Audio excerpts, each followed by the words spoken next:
Lift every voice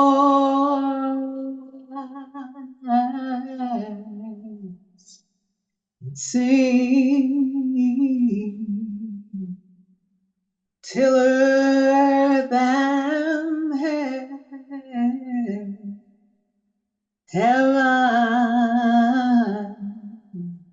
heaven ring with the harmony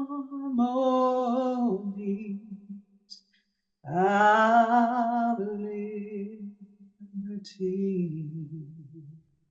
Let our rejoicing rise high as the listening skies, and let it resound loud as the roaring sea. Sing a song full of the faith that the dark past has taught us. Sing, sing a song full of the hope that the present has brought us. Facing the rising sun of our new day begun. And let us march on till victory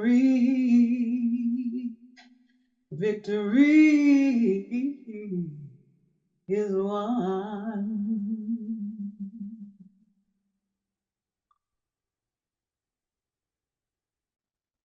Greetings and good evening, beautiful people. Thank you so much for joining us this evening. Hope you're having a fantastic day and week.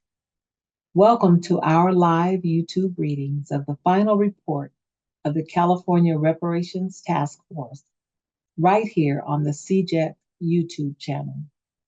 This is the only live reading of the California Reparations Task Force's final report on YouTube.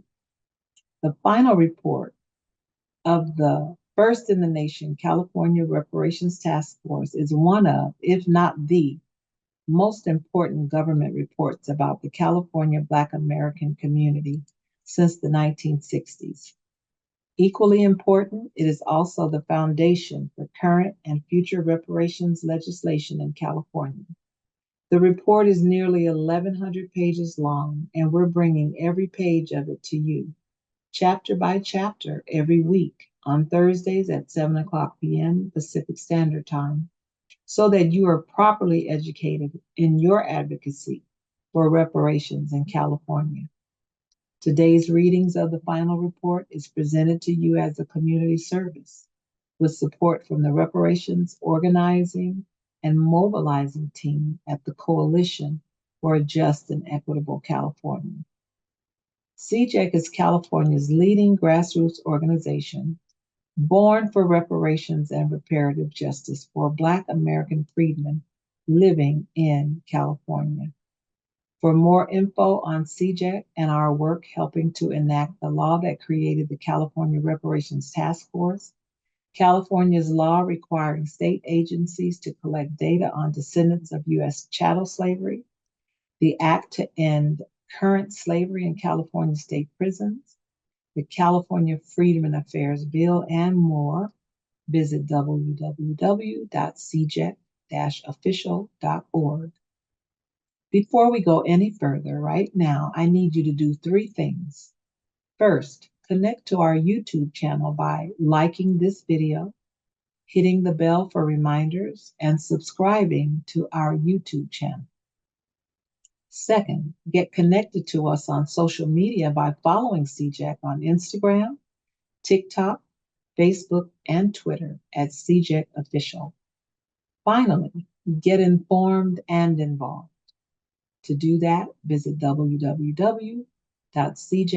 www.official.org to sign up for current and accurate California reparations news and info on our Get Involved page and support our work by volunteering and or donating.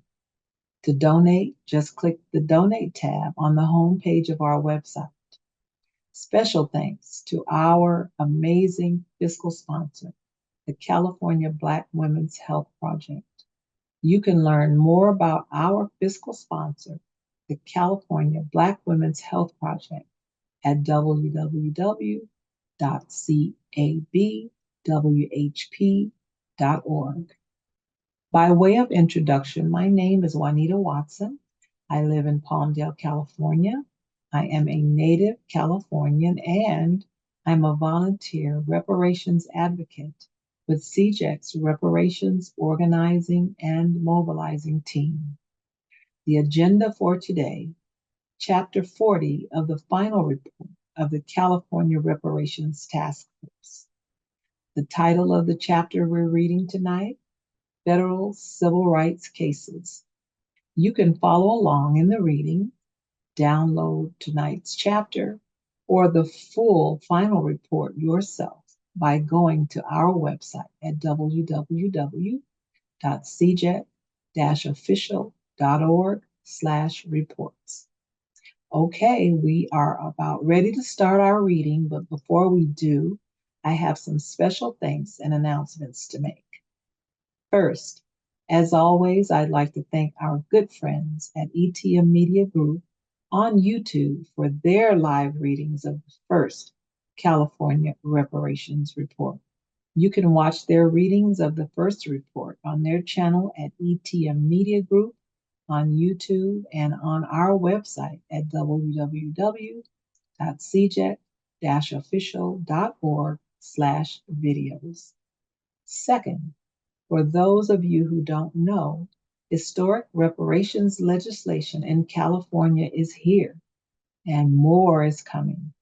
SB 1403 is California's first lineage-based reparations-related legislation to establish the California American Freedmen Affairs Agency. The bill was introduced by State Senator Stephen Bradford and will move forward this year. To read the bill, visit www.cjet-official.org/advocacy. Third, as mentioned, more historic reparations bills are coming. Over the next several months, more reparations bills will be written. During this 2024 legislative session, we saw many of those bills introduced and start moving toward passage by majorities of both the California State Assembly and Senate. To pass reparations bills in 2024, we need 41 Assembly members and 21 senators to say yes. When those bills are passed, we need our governor to sign the bills. So, to make reparations a reality in California, the math is 41 plus 21 plus 1. That's 41 Assembly members, 21 senators, and 1 governor. 41, 21, 1 equals reparations in California.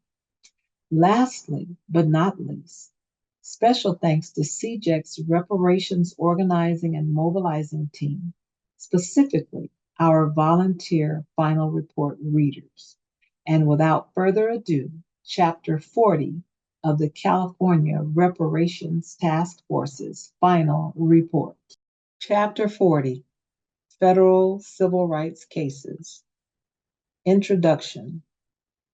All of the cases and statutes presented in chapters 35 through 39 can fairly be described as significant markers in the history of civil rights law, impacting African Americans in one of 5 discrete issue areas of housing, employment, education, political participation, or the legal system. This chapter presents United States and California Supreme Court cases that did not neatly fit within the subject matter focus of any of those preceding chapters.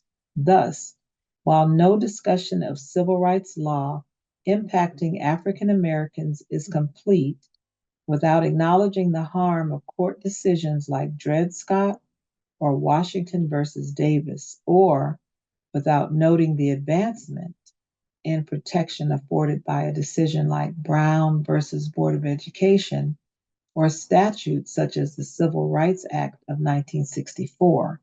This chapter does not duplicate the presentation of these and other decisions and statutes that appear in preceding chapters. 1873, United States versus Cruikshank, 92 U.S. 542. Summary of facts and issues. The United States prosecuted a group of defendants under an 1870 federal statute for conspiring to murder two African American men, Levi Nelson and Alexander Tillman, citizens of the United States, thereby denying them all of their rights under the United States Constitution and federal law. The counts in the indictment stated the intent of the defendants to hinder and prevent these citizens in the free exercise and enjoyment of every, each, all, and singular, the rights granted them by the Constitution, which include, among others, the right to peaceably assemble under the First Amendment, bear arms under the Second Amendment, life and liberty under the 14th Amendment, and vote. Cruikshank filed a motion in arrest of judgment after he was found guilty of the 16 counts in the indictment. The case was certified by the United States Circuit Court for the District of Louisiana, which split on the challenge and certified it for consideration by the Supreme Court. Impact of the ruling. The Supreme Court held that neither the First nor Second Amendment limited the powers of governments, state governments, or individuals, and that the Due Process Clause of the 14th Amendment only limited the actions of state governments and not individuals. The court further held that the rights to life and liberty only to vote are protected by the states, not the federal government. The court also vacated the convictions because the counts on the indictment were too vague and too general, and lacked the certainty and precision required by the established rules of criminal pleading. The court reasoned that under the Sixth Amendment, the accused has the constitutional right to be informed of the nature and cause of the accusation, which means that every ingredient of which the offense is composed must be accurately and clearly alleged. This case arose from the 1873 Colfax Massacre, in which a group of armed white men killed more than 100 African American men due to a political dispute. The 1870 federal statute under which the defendants were convicted was a law primarily intended to curb the violence of the Ku Klux Klan and forbade conspiracies to deny the constitutional rights of any citizen. The Supreme Court narrowly interpreted the 14th Amendment in this case, similar to actions taken by other branches and states' waning efforts on Reconstruction. It was only decades after the decision in Cruikshank that the Supreme Court began interpreting the 14th Amendment as incorporating and applying provisions of the Bill of Rights to the states. 1877, Hall versus DeCure, 95 U.S. 485. Summary of facts and issues. DeCure, a person of color, traveled on a steamboat from New Orleans, headed to Hermitage, Louisiana. She was refused accommodations on account of her color in a cabin that was designated for white people only. DeCure then filed suit against the owner of the steamboat to recover damages under the provision of the Louisiana Constitution enacted in 1869 that stated all persons engaged within this state in the business of common carriers of passengers shall have the right to refuse to admit any person to their railroad cars, provided said rules and regulations make no discrimination on account of race or color. The owner in defense stated this provision was inoperative and void because it was an attempt to regulate interstate commerce in violation of the Federal Commerce Clause, which vests the power to regulate such commerce within the federal government. Impact of the ruling. The Supreme Court held that Louisiana's law violated the U.S. Commerce Clause. The court emphasized the distinction between domestic or intrastate and national or interstate impacts upon commercial activity. Because the Louisiana provision seeks to impose a direct burden upon interstate commerce or to interfere directly with its freedom, it does encroach upon the exclusive power of Congress because it influences a carrier's conduct in the management of his interstate business. The court stated, by way of example, a passenger in the cabin set apart for the use of whites without the state must, when the boat comes within, share the accommodations of that cabin with such colored persons as may come on board afterwards if the law is enforced. This ruling was an early legal blow to Reconstruction because it overturned a state law that sought to protect the rights of African American people and set the stage for legal segregation in public transportation. 1883, Pace versus Alabama, 106 U.S. 583. Summary of facts and issues. A couple, an African American man and a white woman, were arrested and convicted of violating an Alabama law that prohibited an African American person and a white person from intermarrying or living together in adultery or fornication. Couples who violated the provision faced between 2 to 7 years in prison. Another law prohibited any couple from living together in adultery or fornication. Those who violated the provision faced up to 6 months in jail. The Supreme Court affirmed their convictions, finding that the difference in penalties that applied to couples in the same race who lived together in violation of the law did not violate the Equal Protection Clause of the 14th Amendment, because one law generally applied to people of different sexes living together, and the other applied where the two sexes were of different races. And where the couple was of different races, they were both treated the same under the statute. Whatever discrimination is made in the punishment prescribed in the two sections is directed against the offense designated and not against the person of any particular color or race. The punishment of each offending person, whether white or black, is the same. Impact of the ruling. The court ruled that an anti-miscegenation law that prohibited African Americans and white people from intermarrying as well as cohabitating did not violate the Equal Protection Clause of the 14th Amendment because both white and African American people were punished equally when they violated the law. The court's decision validated anti-miscegenation laws. Subsequent history.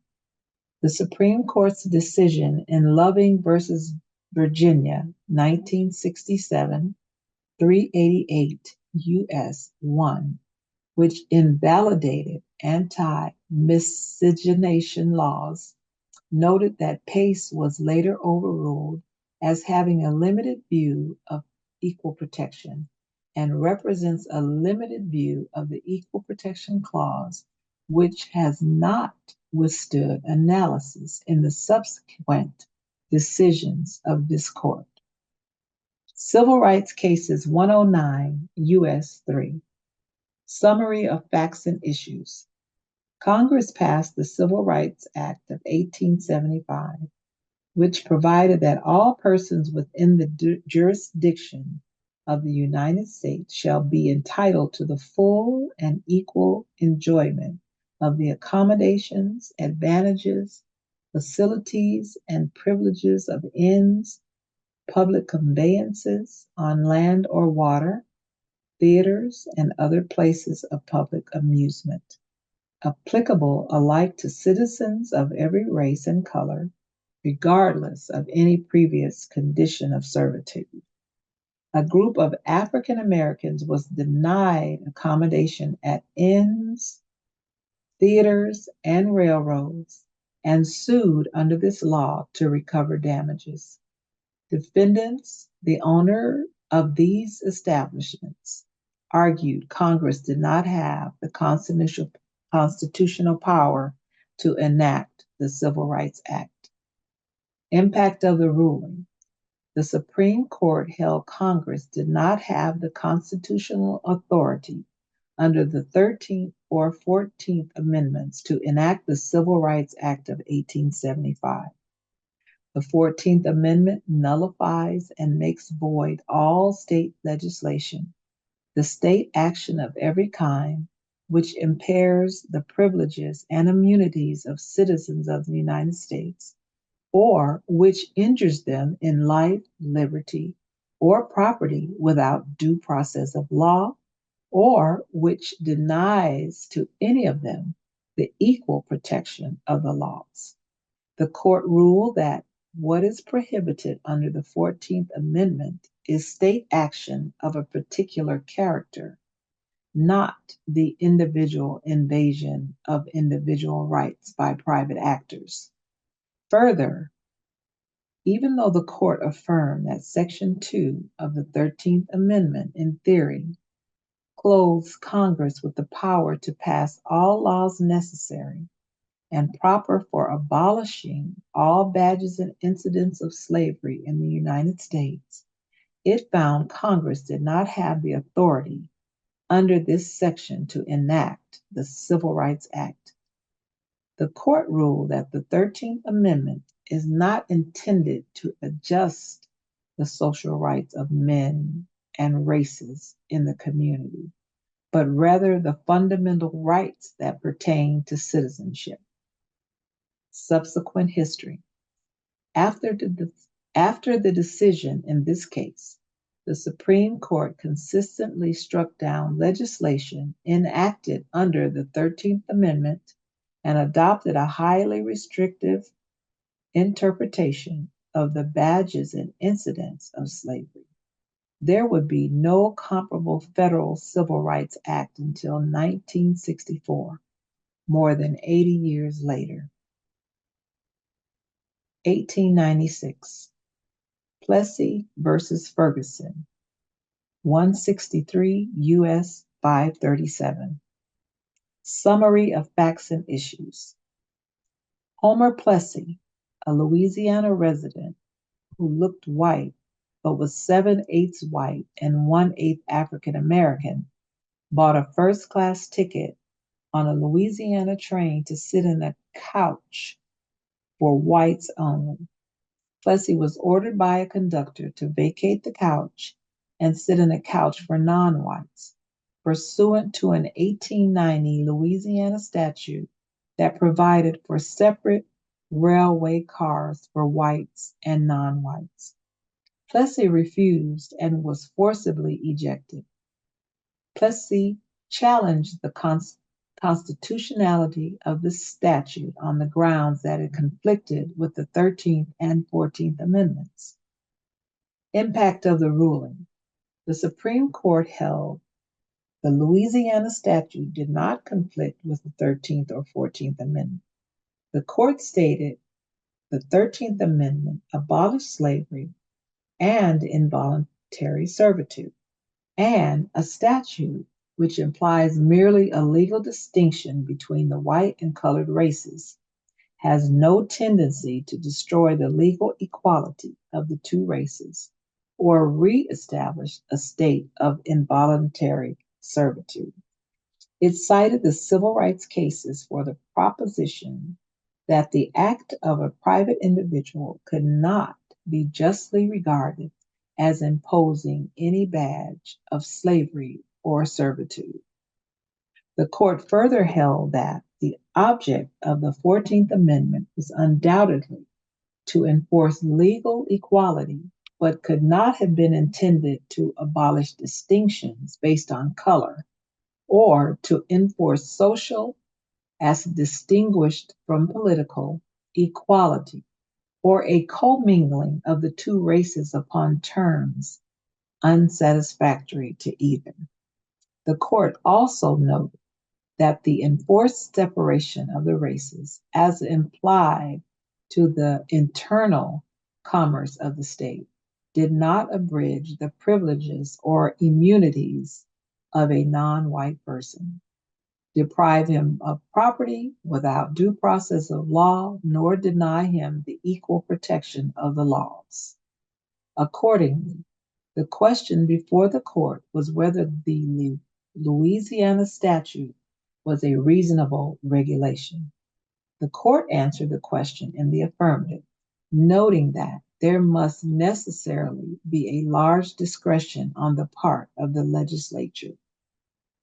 With this case, the court formally ratified the legality of racial segregation under the separate but equal doctrine, which was to be a feature of legal segregation laws in the half century that followed.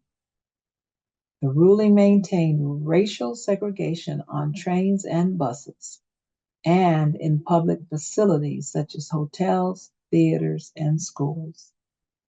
Subsequent history. Supreme Court explicitly overruled Plessy in Brown versus Board of Education, 1955, 349 U.S. 294. There, the court ruled that the separate but equal doctrine announced in Plessy does not have a place in the field of education, noting that separate education facilities are inherently unequal. 1914, McCabe versus Atchison, T and SFR Company, 235 U.S. 151. Summary of facts and issues. Oklahoma enacted the separate coach law in 1907, which required every railway company conducting business in the state to provide separate coaches or compartments for white and non-white people. On February 15, 1908, right before the statute was to become effective, 5 African American citizens of Oklahoma filed suit against a number of railway companies to restrain them from making any distinction in service on the basis of race. On February 26, 1908, after the law had been effective for a few days, plaintiffs filed an amended bill to enjoin compliance with the provisions of the statute, arguing it violated the federal Constitution's Commerce Clause, the enabling act under which the state of Oklahoma was admitted to the United States, and the 14th Amendment. Impact of the ruling. The Supreme Court ruled that under the Enabling Act, the state of Oklahoma had authority to enact such laws not in conflict with the federal Constitution, as other states could enact. The court further held the law did not violate the Commerce Clause because it must be construed as applying to only intrastate transportation exclusively, in the absence of a different construction by the state court. Finally, with respect to the 14th Amendment argument, the court confirmed Plessy versus Ferguson, noting that, as it had already been decided by the court, the question could no longer be considered an open one. that it was not an infraction of the 14th Amendment for a state to require separate but equal accommodations for the two races.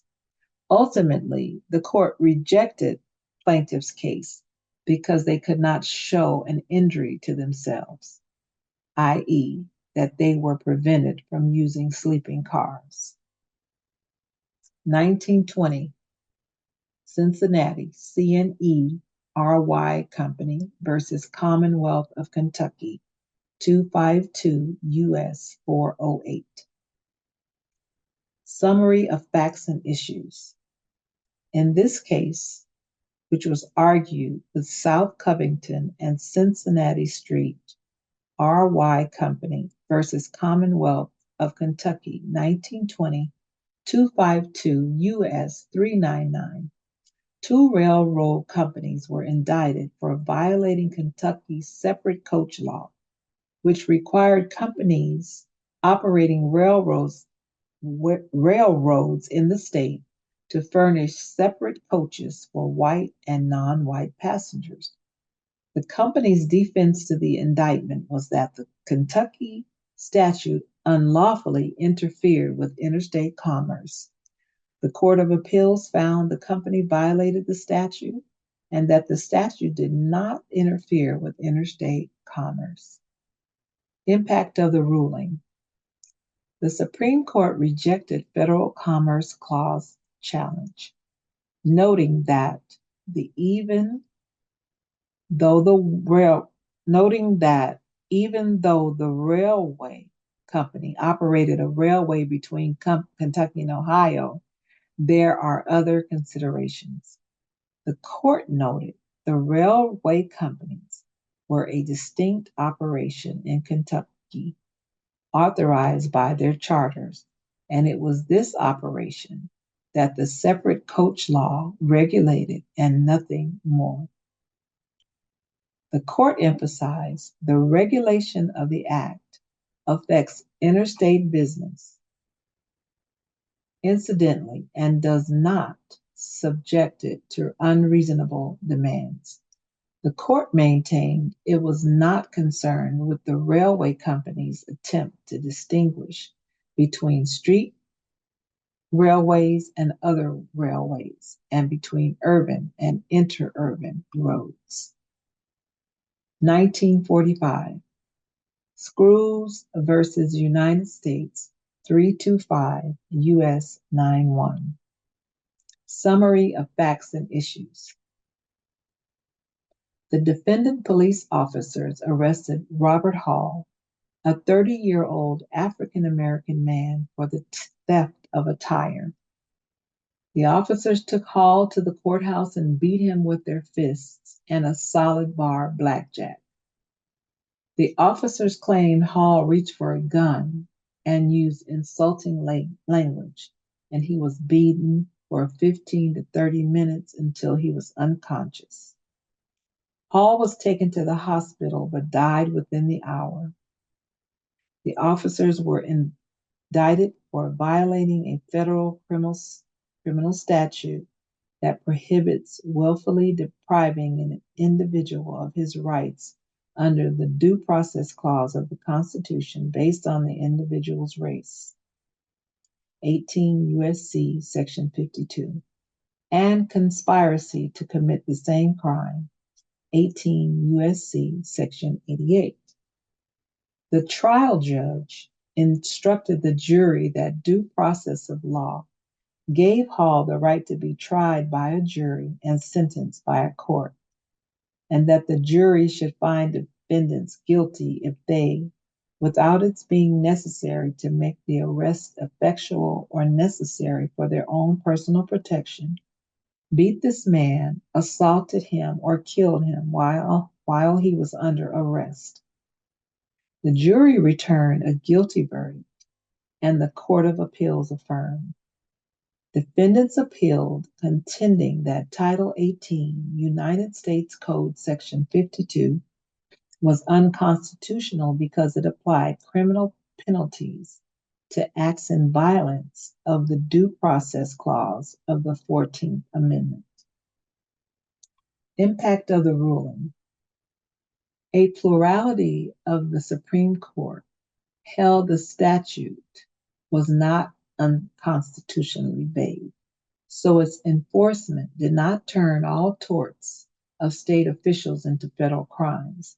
The court clarified that one specific acts done willfully under color of state law and which deprived a person of a right secured by the Constitution or federal law were proscribed by Title 18 United States Code Section 52. The court noted the specific intent requirement gives fair warning that certain conduct is within its prohibition because a person who acts with such specific intent is aware that what he does is precisely that which the statute forbids. The court still reversed the judgment and ordered a new trial because the jury instructions did not convey a finding of willfulness was necessary to find someone guilty under the statute. The court noted review of this error was required because the essential elements of the offense on which the convictions rested were not submitted to the jury. In this ruling, the court imposed significant mental state limitations on a provision of the Civil Rights Act of 1866, codified at Title 18 United States Code Section 52, which made it a federal crime to discriminate on the basis of color, race, or previous slave status by depriving them of legal rights established by the U.S. Constitution, and in particular the 13th, 14th, and 15th Amendments. However, the court required that the federal government prove the discriminatory conduct was willful and adopted a narrow interpretation of that mental state. This standard set a very high burden of proof for federal prosecutors because it required that an individual intended to interfere with some specific civil right, not simply that he intended to commit a harmful act and ended up interfering with a civil right, often referred to as the general intent standard.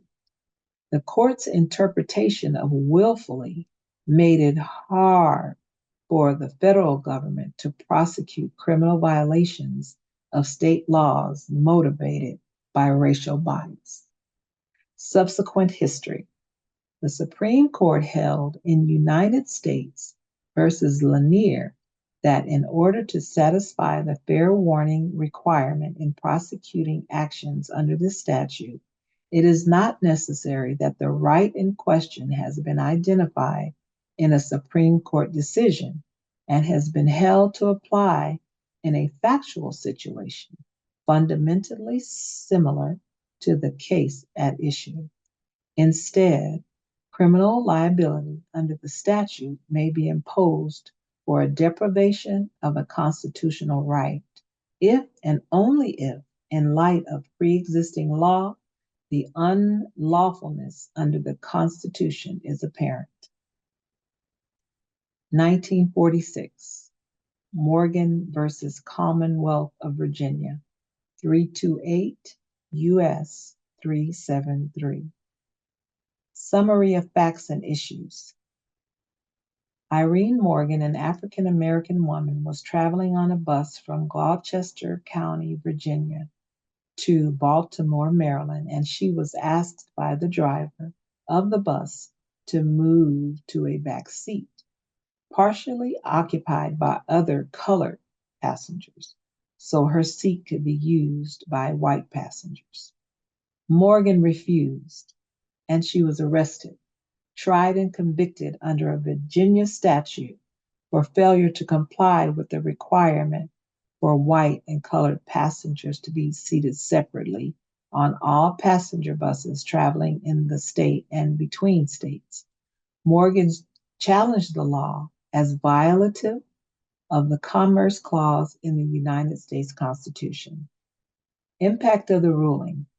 The Supreme Court held The Virginia statute was unconstitutional under the Commerce Clause because the statute materially affects interstate commerce, and Congress, not the states, has the ultimate power to regulate commerce. The court noted that the statute imposes undue burdens on interstate commerce, as an interstate passenger must, if necessary, repeatedly shift seats while moving in Virginia to meet the seating requirements of the changing passenger group. But on arrival at the DC line, she would have had freedom to occupy any available seat, and so to the end of her journey. The court stated that the facts of this case highlight the soundness of this court's early conclusion in Hall versus DeCure as the transportation difficulties arising from a statute that requires commingling of the races, as in the DeCure case, are increased by one that requires separation, as here. 1948, Boblo Excursion Company versus People of State of Michigan, 333 U.S. 28. Summary of facts and issues. In June 1945, an African American girl, Sarah Elizabeth Ray, intended to travel with 12 other girls and their teacher, who were all white, from Detroit to Bois Blanc Island, Canada, stated by the court as Detroit's Coney Island. After they all boarded the steamship, the ship's assistant manager and steward told Miss Ray that she could not go along because she was colored. When it appeared that she would be forcibly removed, Miss Ray left voluntarily. Due to this discrimination against Miss Ray, the company was criminally prosecuted for violation of the Michigan Civil Rights Act, which provided that any owner or employee of a place of public accommodation who withholds any accommodation secured by the law on the basis of race, creed, or color becomes guilty of a misdemeanor. The question before the court was whether the state courts correctly held that the Commerce Clause, Art I, Section 8 of the Federal Constitution, does not forbid applying the Michigan Civil Rights Act to sustain appellant's conviction. Impact of the ruling. The Supreme Court held that application of Michigan's civil rights law to appellant did not violate the Commerce Clause. In a very fact-specific holding, the court stated that unique features of the island and its relationship to Detroit and the manner in which the Canadian government treated the island rendered the island and its trade with Detroit local rather than national or international. The court rejected appellant's contention that Canada might adopt regulations that conflict with Michigan's law and said it was a possibility as Congress taking conflicting action. The court also rejected appellant's argument that the holding from Hall versus DeCure, Supra, supplemented by Morgan versus Virginia, 1946, 328 U.S. 373, controls in this case, as the decisions of those cases were not factually similar, and there was no probability of conflicting regulations by different sovereignties. The court stated that neither of the cases so completely and locally insulated a segment of foreign or interstate commerce. 1950, Henderson versus United States, 339 U.S. 816. Summary of facts and history. On May 17, 1942, Elmer W. Henderson, an African American passenger, was traveling on a first class ticket on the Southern Railway from Washington, D.C. to Birmingham, Alabama, and was denied service in the dining car. The practice of the dining car was to conditionally reserve the two tables closest to the kitchen for African Americans, but deny them seats if the other tables in the car were occupied by white passengers, or put up a curtain if African Americans were already seated. When Henderson first arrived in the dining car, the end tables were occupied by white passengers, but one seat was unoccupied. The steward declined to serve him in the car and offered to serve him at his Pullman seat. Henderson declined, and even though the steward said he would send notice when space was available, Henderson received no notice and was declined service twice more when he returned to the dining car. In October 1942, Henderson filed a complaint with the Interstate Commerce Commission, alleging this conduct violated Section 3(1) of the Interstate Commerce Act, which provides that it is unlawful for any common carrier to subject a person to any undue or unreasonable prejudice or disadvantage in any respect whatsoever. Impact of the ruling. The Supreme Court held that the railway's conduct was in violation of Section 3(1) of the Interstate Commerce Act and declined to reach any constitutional issues. The court held that Mitchell versus United States 1941 313 U.S. 80 controlled in this case.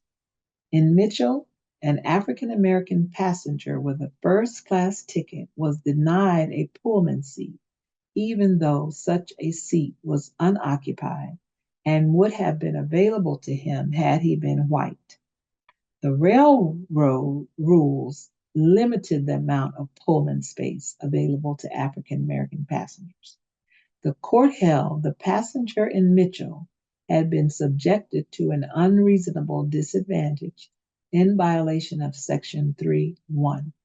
The court called the similarity between the two cases inescapable, and the denial of existing and unoccupied dining facilities to passengers, combined with the curtains, partitions, and signs, emphasize the artificiality of a difference which serves only to call attention to a racial classification of passengers holding identical tickets and using the same public dining facility.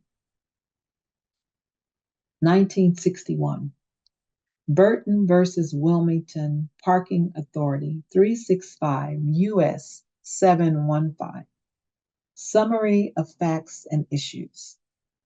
Wilmington Parking Authority, an agency of the state of Delaware, owned and operated a parking garage. The parking authority leased a portion of the parking garage to Eagle Coffee Shop Incorporated, which refused to serve William Burton, an African American man, solely on the basis of his race. Burton then brought an action against Eagle and the parking authority, alleging Eagle's refusal to serve him violated his rights under the Equal Protection Clause of the 14th Amendment. The Supreme Court of Delaware held that Eagle was acting in a purely private capacity and as such was not state action in violation of the 14th Amendment. Impact of the ruling. The Supreme Court held that Eagle's exclusion of Burton was discriminatory state action in violation of the Equal Protection Clause of the 14th Amendment. The Constitution, the court reasoned the state of Delaware has so far insinuated itself into a position of interdependence with Eagle that it must be recognized as a joint participant in the challenged activity, which cannot be considered to have been so purely private as to fall outside of the scope of the 14th Amendment. The court emphasized by its inaction the authority, and through it, the state, has not only made itself a party to the refusal of service, but has elected to place its power, property, and prestige behind the admitted discrimination.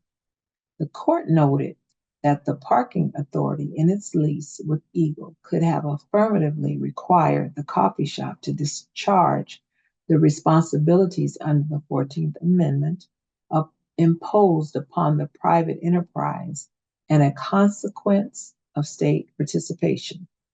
The court cautioned against using any kind of readily applicable formulae, as the conclusions drawn from the specific facts of this case could not be declared as universal truths for each state leasing agreement. 1962, Taylor versus State of Louisiana, 370 U.S. 154. Summary of facts and issues.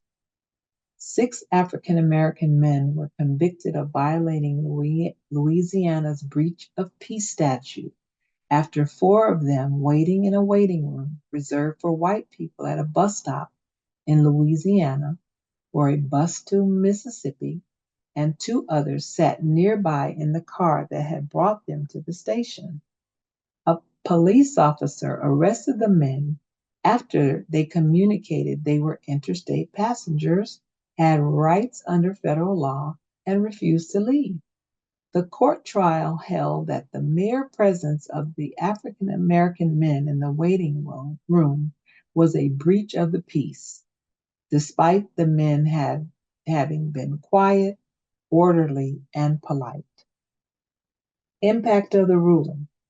The Supreme Court held that the only evidence of a breach of peace was the upsetting of the customary segregation of the bus waiting room, and that this segregation was prohibited in interstate transportation facilities under federal law. As such, the court reversed the judgments of the convictions of the 6 men. Turner versus City of Memphis, Tennessee, 369 U.S. 350. Summary of facts and issues. Jesse Turner, an African American man, was refused non-segregated service at a Memphis Municipal Airport restaurant operated by Dobbs Houses, Inc., under a lease from the City of Memphis. The Tennessee Division of Hotel and Restaurant Inspection issued a regulation that required restaurants to segregate white and African American patrons. A violation of the regulation was a misdemeanor. Turner thereafter sought an injunction against the discrimination of the basis of race under 42 U.S.C. Section 1983. Turner argued the restaurant and city had acted under color of state law. Dobbs House said in its answer that its lease would be forfeited if it disaggregated due to a provision that limits the leased premises to be used only and exclusively for lawful purposes, while the city argued it was bound to object to desegregation as a violation of Tennessee law and the lease. The court district initially declined to hear this case and directed Turner to file his action in state court to have it interpret the state's statuses on segregation. And Turner then appealed to the Sixth Circuit and the Supreme Court.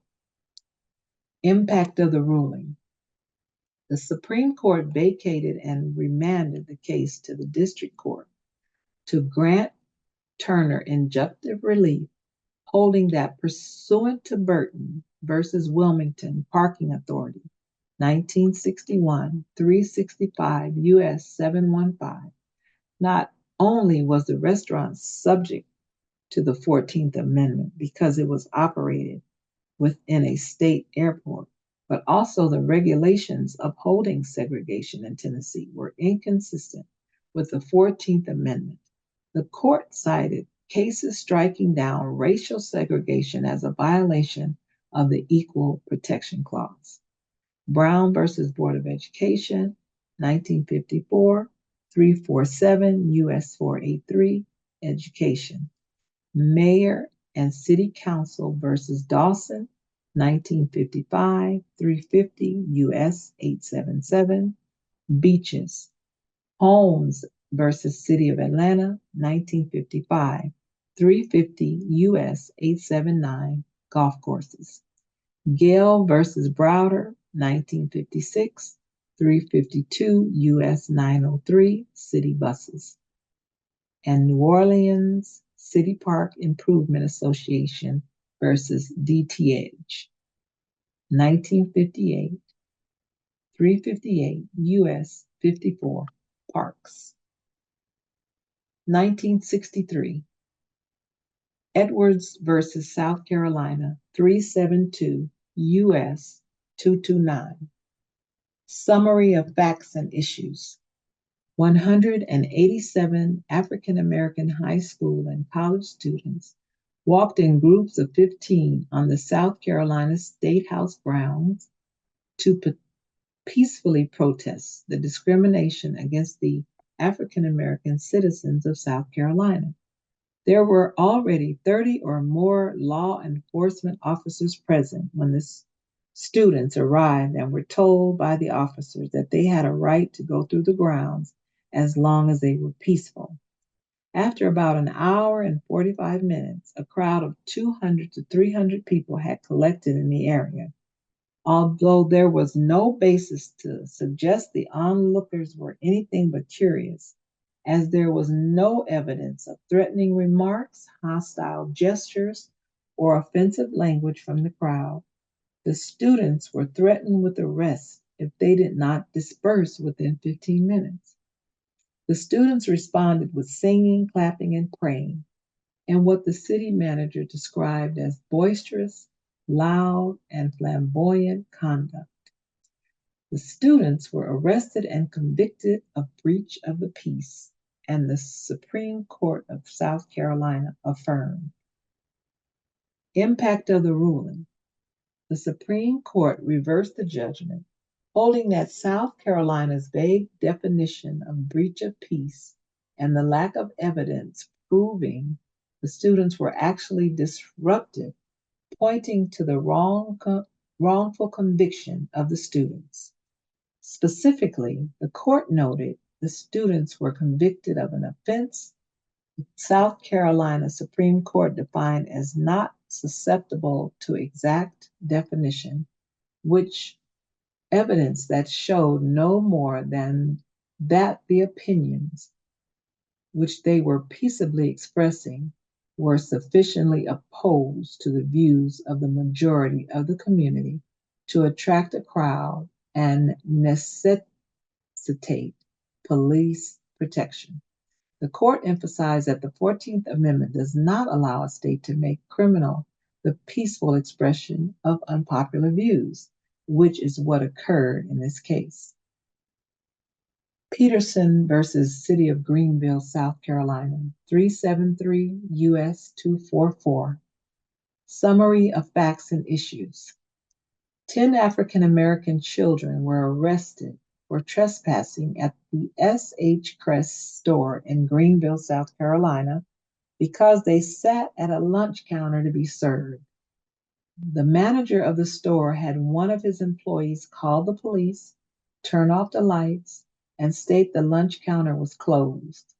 And then he asked everyone to leave the area. The children remained seated and were arrested. The manager stated that he asked the students to leave because integrated service was contrary to local customs and in violation of a Greenville City ordinance requiring segregation in restaurants. The children argued that they had been deprived of equal protection under the law as guaranteed by the Fourth Amendment. Impact of the ruling. The Supreme Court agreed and reversed their convictions. The court cited Burton versus Wilmington Park Authority, 1961 365 U.S. 715 722, for the proposition that it cannot be disputed that private conduct abridging individual rights does no violence to the Equal Protection Clause unless, to some significant extent, the state in any of its manifestations has been found to have become involved in it. Accordingly, the court held the 14th Amendment was violated because the city of Greenville, a state agency, passed a law compelling persons to discriminate based on race, and the state's criminal processes were employed in a way to enforce the discrimination mandated by that law. Lombard versus State of Louisiana, 373 U.S. 267. Summary of facts and issues. A group of 3 African American and 1 white college students were arrested by Louisiana police on the grounds that they were in violation of the Louisiana Criminal Mischief Statute. On September 17, 1960, they entered into the McCrory 5 and 10-cent store in New Orleans and refused to leave until they were served. The students were convicted, and on appeal to the Supreme Court of Louisiana, their convictions were confirmed. Prior to this incident, New Orleans city officials determined that attempts to receive disaggregated service at restaurants and stores, termed sit-in demonstrations, would not be permitted. 1 week earlier, on September 10, 1960, a similar occurrence took place in a Woolworth store, also in New Orleans. In response, the superintendent of police and mayor issued widely publicized statements that were printed in the local newspaper. Both were similar in content, and the mayor's statement noted in part, "It is my determination that the community interests, the public safety, and the economic welfare of this city require that such demonstrations cease, and that henceforth they be prohibited by the police department." Additionally, there was evidence indicating the manager of the McCrory 5 and 10-cent store asking the group to leave at the discretion of city officials. Impact of the ruling. The Supreme Court reversed the students' convictions.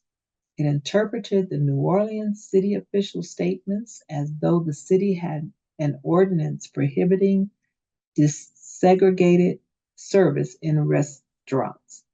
It noted that it just held in Peterson versus City of Greenville, 1963, 373 U.S. 244, that where an ordinance makes it unlawful for restaurant owners and managers to seat whites and African Americans together, a criminal conviction that enforces that discrimination mandated by the ordinance cannot stand.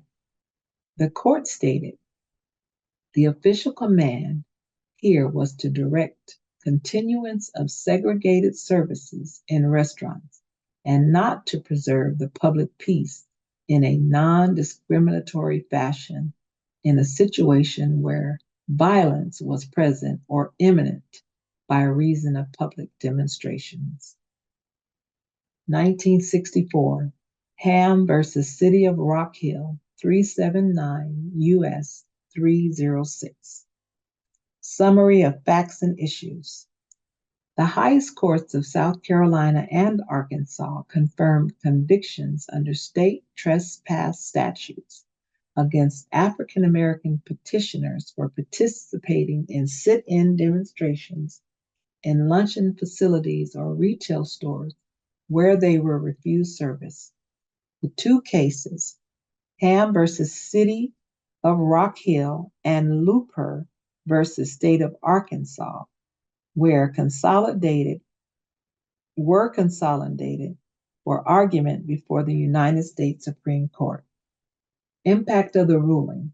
The Supreme Court held the convictions must be vacated and the prosecutions dismissed because the Civil Rights Act of 1964 forbids discrimination in public places of public accommodation and removes peaceful attempts to be served on an equal basis from the category of punishable activities. The court held the act covered the lunch counter operations in South Carolina and in Arkansas because both establishments were places of public accommodation. The court concluded that Section 203C of the Act explicitly immunized from prosecution non forcible attempts to gain admittance to or remain in establishments covered by the Act. And the Act generally prohibits the application of state laws in a way that would deprive any person of the rights granted under the Act. The court specified the convictions should be vacated even though they occurred before the enactment of the Act.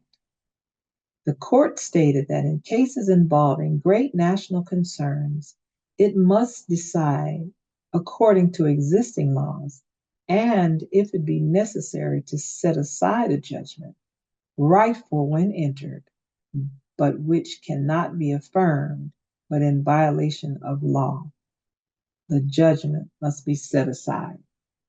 This case was the culmination of a number of sit-in cases in which African American defendants were convicted of trespassing when they participated in demonstrations at lunch counters that refused to serve them. However, upon the passage of the Civil Rights Act of 1964, the court found that discrimination on the basis of races was no longer allowed. The Supreme Court declared that the public policy of the country is to prohibit such discrimination, and no public interest would be served to convict the petitioners. This decision came more than 80 years after the court in the civil rights cases discussed above interpreted the 13th and 14th Amendments is not affording the government authority to bar race discrimination by private actors. Heart of Atlanta Motel Incorporated versus United States, 379 U.S. 241. Summary of facts and issues.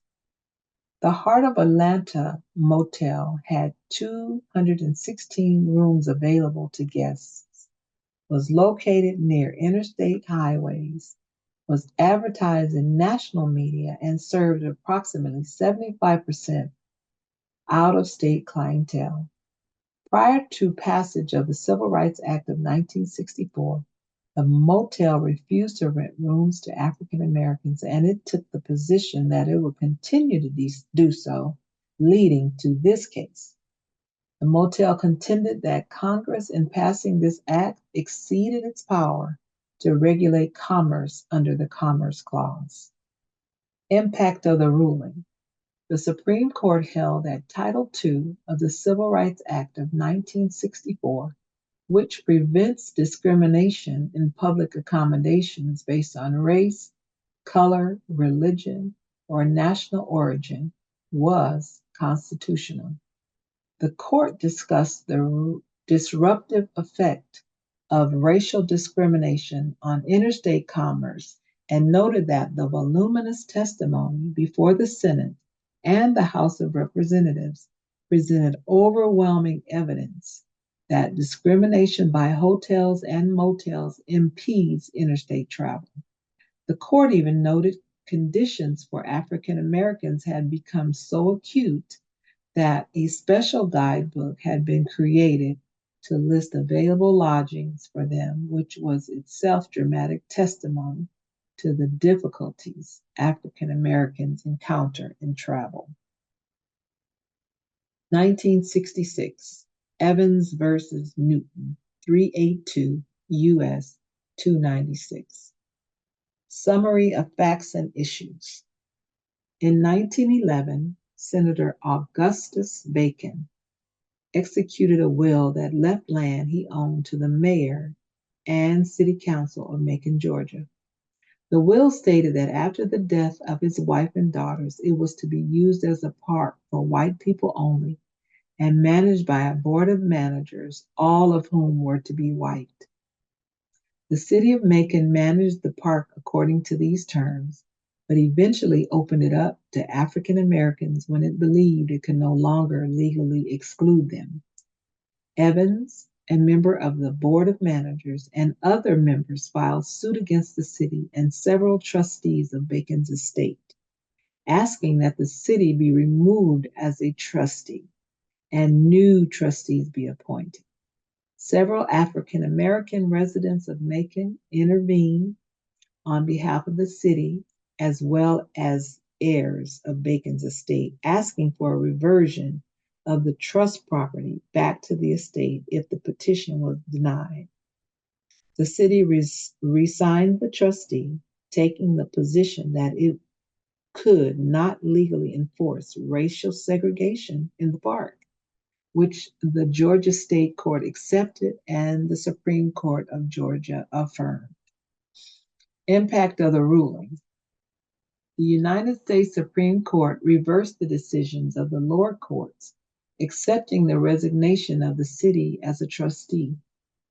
167. The court noted that two complementary principles must be reconciled: the freedom of association and the constitutional ban against state sponsored racial inequality.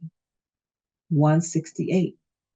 It noted that private conduct may become so intertwined with governmental policies or so impregnated with a governmental character as to become subject to the constitutional limitations placed upon state action.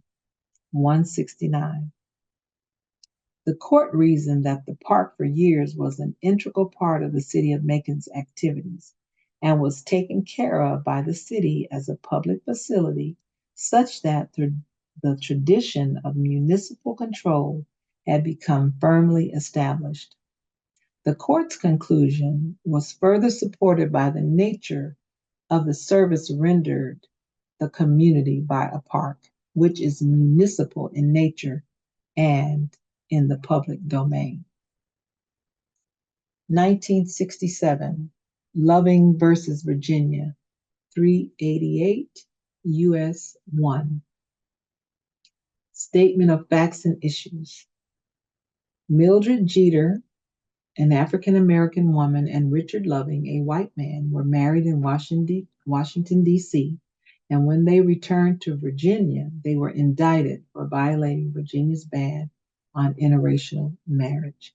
They pleaded guilty to the charge in 1959 and were sentenced to 1 year in jail.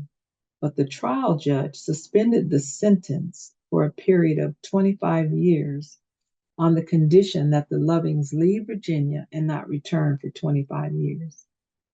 The Lovings moved to Washington, D.C., and then filed a motion in state trial court to vacate the judgment and set aside the sentence on the ground that the statutes they violated were inconsistent with the 14th Amendment. The trial court denied their motion. The Virginia Supreme Court affirmed, and the Lovings appealed to the Supreme Court. Impact of the ruling. The Supreme Court held that state bans on interracial marriage violate the Equal Protection Clause of the 14th Amendment, the clear and central purpose of which was to eliminate all official state sources of invidious racial discrimination to the states. The court stated there is patently no legitimate overriding purpose independent of invidious racial discrimination to justify these laws, and the fact that Virginia prohibits only interracial marriages involving white persons demonstrates that the racial classifications must stand on their own justification as measures designed to maintain white supremacy. The court also held the statutes deprived the lovings of liberty without due process of law in violation of the Due Process Clause of the 14th Amendment, as the freedom to marry has long been recognized as one of the vital personal rights essential to the orderly pursuit of happiness by free men. 1968, United States versus Johnson, 390 U.S. 563. Summary of facts and issues.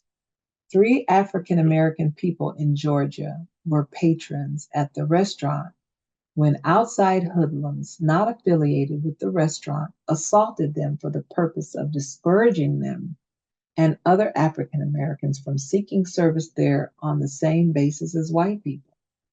The individuals accused of the attack were indicted on conspiracy charges to injure and intimidate 3 African American people in the exercise of their right to patronize a restaurant. Impact of the ruling. The Supreme Court held that conspiracies by individuals to assault African American people for exercising their right to equality in public accommodations are subject not only to civil suits, but also to criminal prosecution for conspiracy to injure, oppress, threaten, or intimidate any citizen in the free exercise or enjoyment of any right or privilege secured to him by the Constitution of Law of the United States.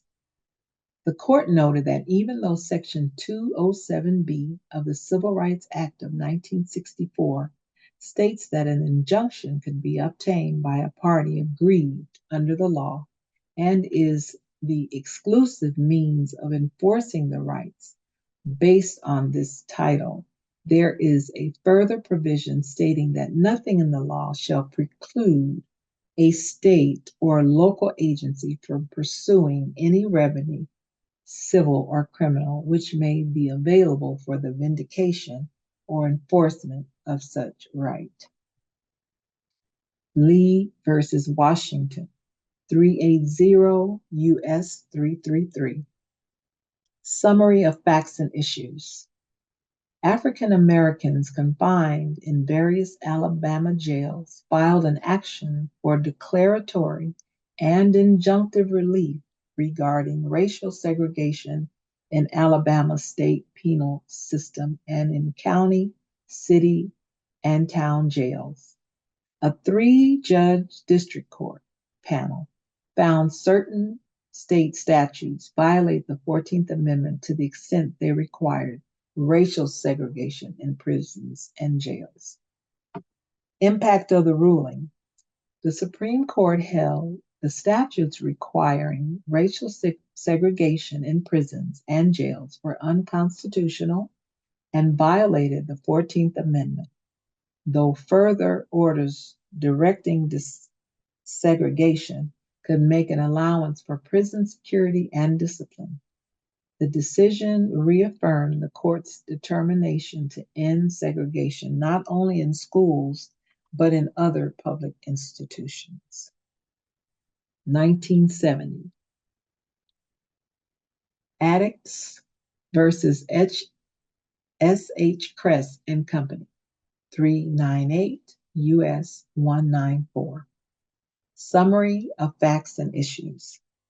This case rose out of S.H. Kress and Company's refusal to serve lunch to Sandra Addicts, a white school teacher from New York, at its restaurant facilities in its Hattiesburg, Mississippi store on August 14, 1964.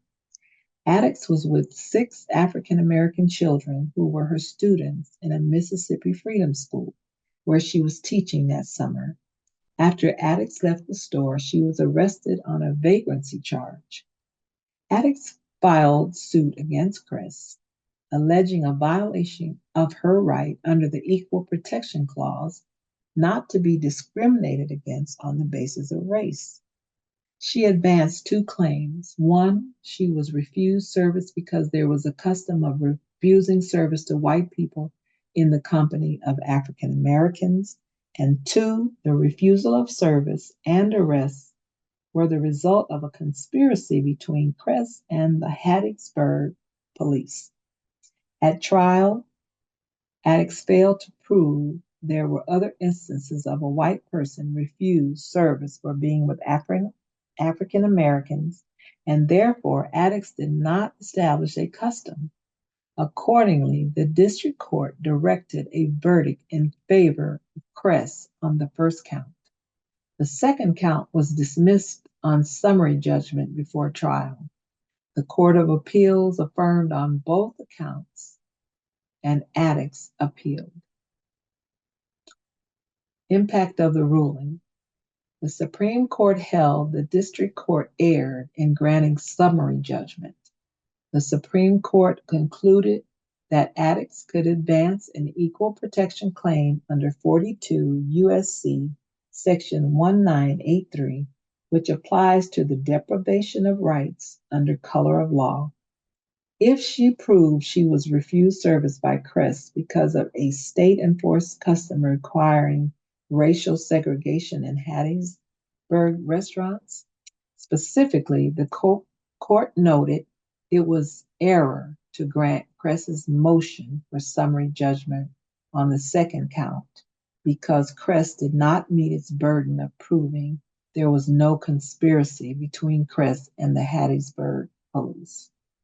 Crest would have had to show there was no dispute of material fact as to whether there was a police officer in the store at the time of the incident and that the officer did not have an understanding with Crest employees that addicts should not be served.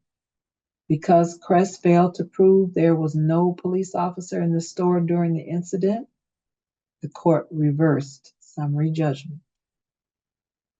1971, Griffin versus Breckenridge, 403 U.S. 88. Summary of facts and issues. A group of African American citizens of Mississippi filed an action under 42 U.S.C. Section 1985-3, which provides, if two or more persons conspire to go in disguise on the highway or on the premises of another for the purpose of depriving any person or class of persons of the equal protection of the laws or the equal privileges and immunities under the laws, and in any case of conspiracy set forth under this section, if one or more persons engage therein do any act in furtherance of the object of such conspiracy, whereby another is injured or deprived of any right or privilege of a citizen of the United States, the party so injured or deprived may have an action for the recovery of damages occasioned by such injury or deprivation against one or more of the conspirators. Plaintiffs alleged a group of white citizens conspired to assault them as they traveled on a federal, state, and local highway in a car driven by Grady, a citizen of Tennessee, for the purpose of preventing them and other African Americans through force, violence, and intimidation from seeking the equal protection of the laws and from enjoying the equal rights, privileges, and immunities under the laws of the United States and the state of Mississippi. Plaintiffs identified these rights as the rights to free speech, assembly, association, and movement, and the right not to be enslaved. Plaintiffs allege that, pursuant to this conspiracy and believing Grady to be a civil rights worker, defendants blocked their passage on public highways, forced them from the car, held them with firearms, and with threats of murder, clubbed them, and inflicted severe physical injury. The district court dismissed the complaint for failure to state a claim, relying on Collins versus Hardiman, 1951, 341 U.S. 651, in which the court construed 42 USC Section 1985-3 to only reach conspiracies under color of state law. Impact of the ruling. The Supreme Court reversed the lower court's judgment and held 42 USC Section 1985-3 covered private conspiracies. The court concluded the statute on its face fully covered the conduct of private persons. The court further concluded plaintiff's complaint stated a claim under Section 1985-3 and determined Congress had the constitutional authority to enact the statute imposing liability under federal law for the conduct alleged. The court specified Congress had the power under Section 2 of the 13th Amendment to create a statutory cause of action for African American citizens who had been victims of conspiratorial, racially discriminatory private action aimed at depriving them of their basic rights. This decision had important implications for the African American community, which had long been subjected to discrimination and violence at the hand of private organizations and private individuals acting in concert with one another. The court provided a means for African American people to hold these organizations or individuals accountable for their actions and seek redress for the harms they had suffered. Palmer versus Thompson, 403, US 217. Summary of facts and issues. In prior litigation, courts held the operation of segregated swimming pools and other public attractions by the city of Jackson, Mississippi was unconstitutional as a violation of equal protection under the 14th Amendment. After this, the city desegregated some attractions, but closed all of its public pools. A group of African American citizens filed suit to force the city to reopen the pools and operate them in a desegregated manner. The district court found the closure was justified to preserve peace and order, and because the pools could not be operated economically on an integrated basis. The Court of Appeals affirmed. Impact of the ruling. The Supreme Court affirmed, holding the city's closure of the swimming pools did not deny equal protection in violation of the 14th Amendment because there was substantial evidence to support the city's contention that it was not safe to operate integrated pools, nor was it economically feasible to do so. There was also no evidence to show the city was covertly helping maintain and operate pools that were private in name only. The court ruled the record did not contain evidence of state action treating races differently. The court also dismissed the claim that the city's actions violated the 13th Amendment.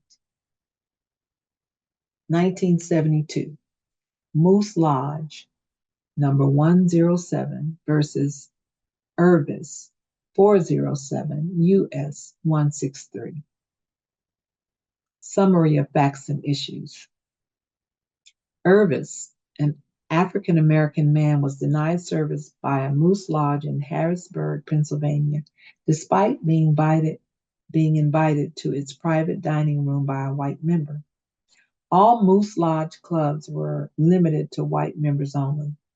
Urbis subsequently filed a 42 USC Section 1983 action for injunctive relief against Moose Lodge and the Pennsylvania Liquor Control Board, claiming that because the board issued Moose Lodge a private club license, the refusal of service was state action for the purposes of the Equal Protection Clause of the 14th Amendment. Impact of the ruling. The Supreme Court disagreed with Urbis, finding the regulatory scheme enforced by the Pennsylvania Liquor Control Board did not sufficiently implicate the state in the discriminatory guest policies of Moose Lodge to make the latter state action within the ambit of the Equal Protection Clause of the 14th Amendment. The court conceded that whether particularly discriminatory conduct is private or amounts to state action frequently admits of no easy answer, and only by sifting facts and weighing circumstances can the non-obvious involvement of the state in private conduct be attributed to its true significance. The court concluded that there was nothing in the facts here to suggest Moose Lodge had any symbolic relationship with the state like there was in Burton, discussed above, nor is the state in any realistic sense a partner or even a joint venturer in the club's enterprise. 1973, Tillman versus Wheaton Haven, Recreation Association Incorporated, 410 U.S. 431. Statement of Facts and Issues. The Wheaton Haven Recreation Association, Inc. was organized in 1958 as a recreational club to operate a swimming pool near Silver Spring, Maryland, that was limited to members and their guests. Membership to the pool was determined by a geographic area within a 3/4 mile radius of the pool. A resident did not require a recommendation to apply for membership and receive preference on the waiting list if it was full. Further, a resident member who sold his home and turned in his membership conferred on the purchaser of his home an option on the vacancy in the club. In the spring of 1968, Harry C. Press, an African American man, purchased from a non-member a home in the geographic area and inquired about membership in the club. At that time, the club had not had African American members. In November 1968, general membership rejected a resolution that would have lowered African American members, allowed African American members. Additionally, in July 1968, Murray and Rosalind N. Tillman, who were members in good standing, brought Grace Rossner, an African American woman, to the pool as their guest. Ms. Rossner was admitted, but a special meeting of the board of directors limited guests to relatives of members. Respondents conceded the reason for the policy's adoption was to prevent members from bringing African American guests. In October 1969, petitioners, Mr. and Miss Tillman, Dr. and Miss Press, and Ms. Rosner filed an action against the association and its officers and directors seeking damages and declaratory and injunctive relief under the Civil Rights Act of 1866, 42 U.S.C. Section 1982, the Civil Rights Act of 1870, 42 U.S.C. Section 1981, and Title II of the Civil Rights Act of 1964, 42 U.S.C. Sections 2000A et sequel. The district court held Wheaton Haven was a private club and exempt from the non-discrimination provisions of the statutes, and the Court of Appeals affirmed. Impact of the ruling. The Supreme Court held that provisions of 42 U.S.C. Section 1982 apply because Wheaton Haven was not a private club. The court agreed the press's Section 1982 claim was controlled by a prior decision, Sullivan versus Little Hunting Park, Inc., 1969, 396 U.S. 229, in which the court applied Section 1982 to private racial discrimination practiced by a non-stock corporation organized to operate a community park and playground facilities, including a swimming pool for residents of a designated area. The court noted in this case that the structure and practices of Wheaton Haven were indistinguishable from the park in Sullivan. Namely, membership was open to every white person within the geographic area.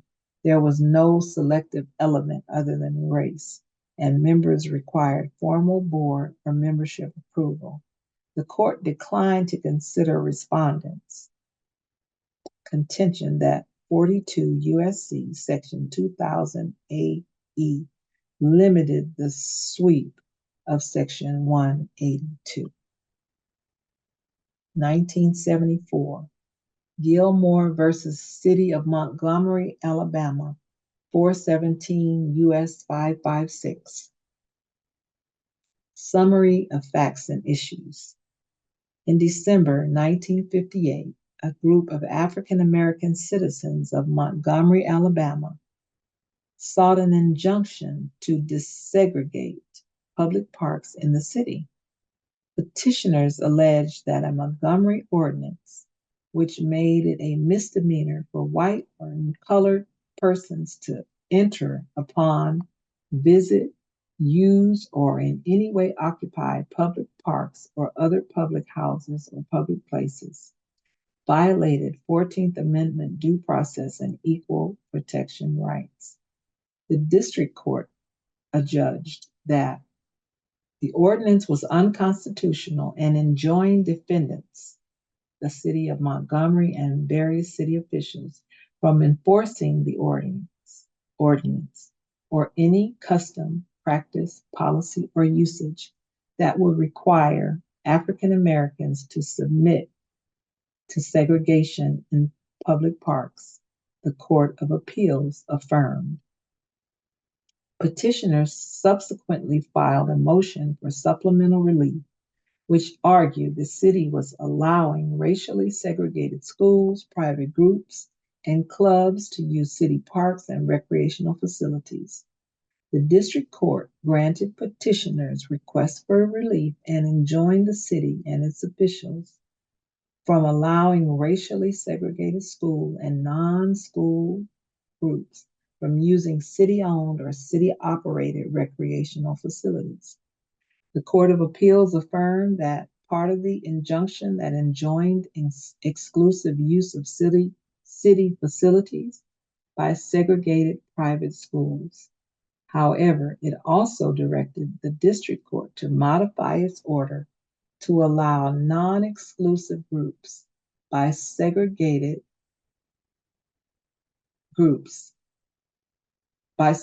school groups or school affiliated groups. Impact of the ruling. The Supreme Court affirmed the prohibition on exclusive use by segregated school groups and reversed the Court of Appeals allowance for non-exclusive use by segregated school and private groups. The court concluded the exclusive use and control of city recreational facilities by private segregated schools in effect ran a segregated recreational program and operated directly to contravene an outstanding school desegregation order. The court reasoned that the city's assistance to improve the attractiveness of segregated private schools by enabling them to offer complete athletic programs undermine a federal court order requiring establishment and maintenance of a unitary school system in Montgomery.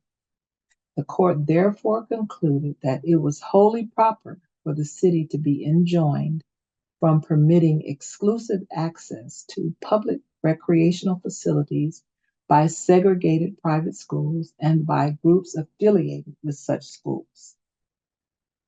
The court determined that the factual scenario in this case was more like Burton versus Wilmington Parking Authority, 1961, 365 U.S. 715, than Moose Lodge, number 107, versus Irvis, 1972, 407 U.S. 163, because the city made city property available for use by private entities.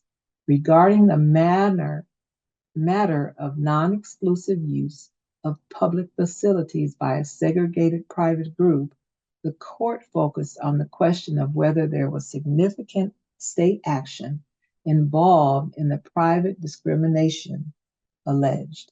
Because the lower court had not predicted this part of its order upon a proper finding of state action, the court directed the district court to reconsider that question on remand and determine whether there was significant state involvement in the private discrimination alleged.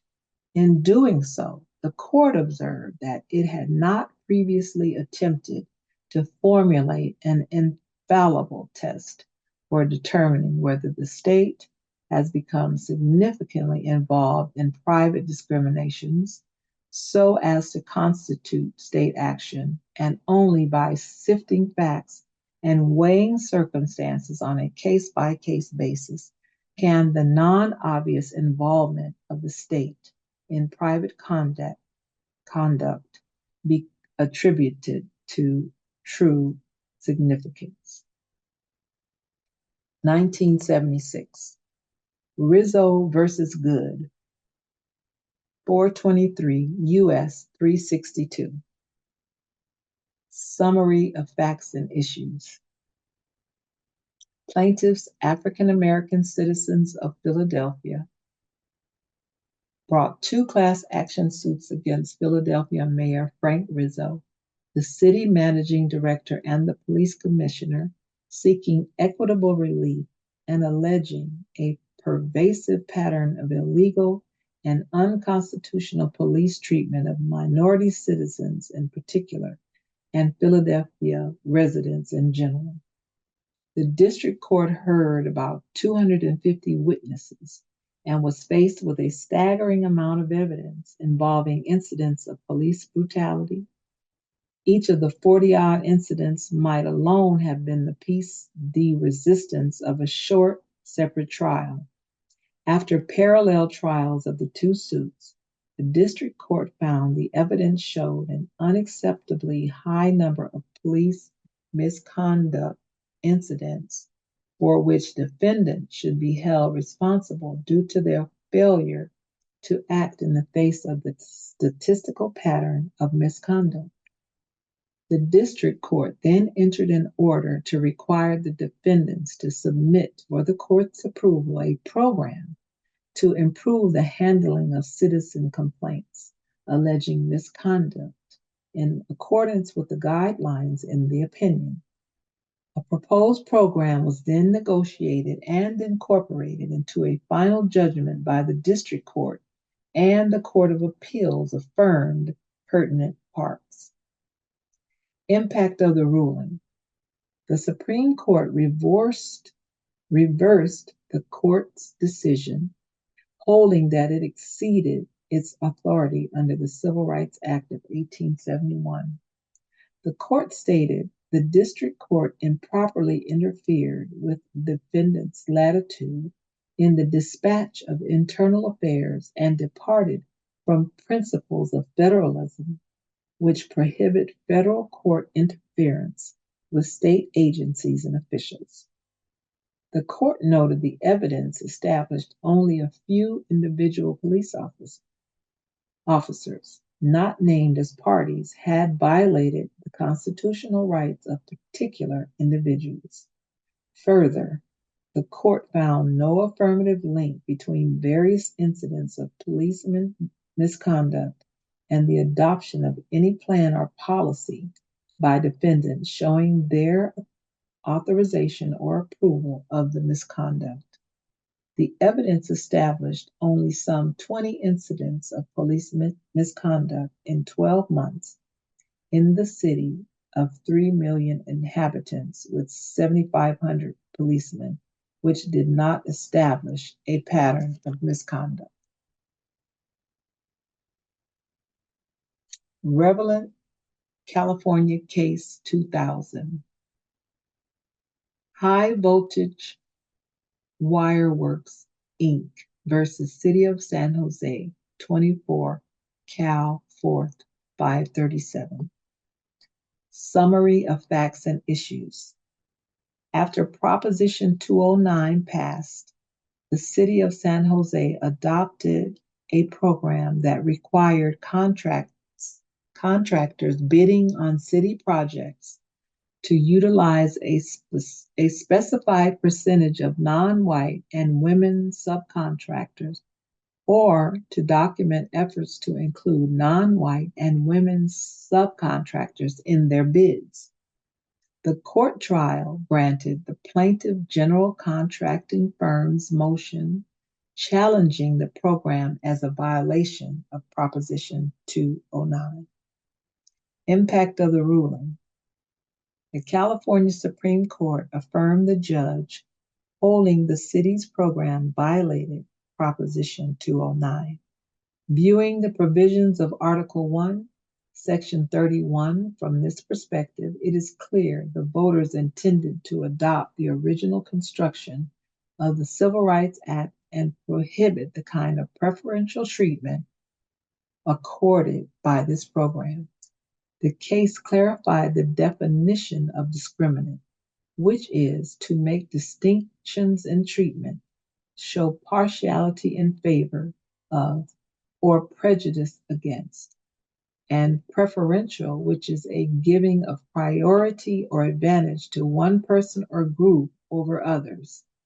As such, the court ruled that the City of San Jose's program was unconstitutional because the outreach option afforded preferential treatment to non-white and women subcontractors on the basis of race or sex, and discriminated on the same basis against white and male subcontractors, as well as general contractors that failed to fulfill either of the options when submitting their bids. And that will conclude tonight's reading of Chapter 40 of the California Reparations Task Force's final report. Before you go, if you haven't already done so, don't forget to like this video, hit the bell for reminders, and subscribe to our YouTube channel. When you go, don't forget to get connected. Follow CJEC on all social media platforms, Instagram, TikTok, Facebook, and Twitter at CJEC Official. Get informed. Visit www.cjec-official.org and sign up for current and accurate California reparations news and info on our Get Involved page. Get involved. Support our work by volunteering and/or donating. To donate, just click the Donate tab on the home page of our website. Special thanks to our amazing fiscal sponsor, the California Black Women's Health Project. Learn more about their awesome work at www.cadwhp.org. We would like to extend a very special thank you to Chris Lodgson, ETM Media Group, and of course, all the wonderful volunteers who participated in this monumental and historical endeavor. Thank you so much for your time. We at CJEC appreciate you all. We are closer to reparations than we've ever been in California. Have a great night.